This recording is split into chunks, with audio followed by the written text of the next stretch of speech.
আপনি যখন মসজিদ থেকে যাবেন, ব্যবসা থেকে আসবেন, মানে কোনো ক্ষেত খামার থেকে আসবেন, কোনো কর্মস্থল থেকে যখন আসবেন, এসে বাড়ির গেটে যখন আপনি সালাম দিবেন, সালামের আওয়াজ আসছে না, জানবেন নিশ্চয় আমার স্ত্রী হয়তো কোনো কাজের মধ্যে আছে বা নামাজের মধ্যে আছে।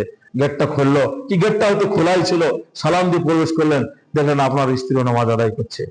আপনার মনটা কত বড় যে হবে আমি বলতে পারবো না আপনাকে।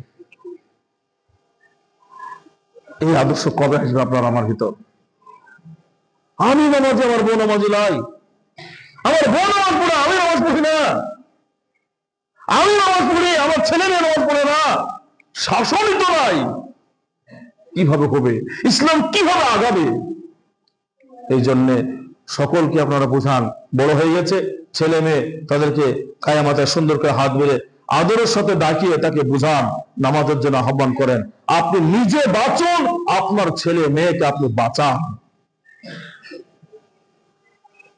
ইসলাম এই শিক্ষা দিয়েছে, ওয়াহলিকুম নারা, তুমি বাঁচো জাহান্নাম থেকে, তোমার আত্মীয় স্বজন পরিবারকে পরিজনকে তুমি বাঁচাও।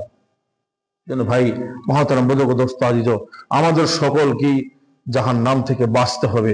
এই যদি আমরা না বাঁচতে পারি, তাহলে আমরা ইহকাল পরকাল দুটি আমাদের অন্ধকার হারিয়ে যাবে।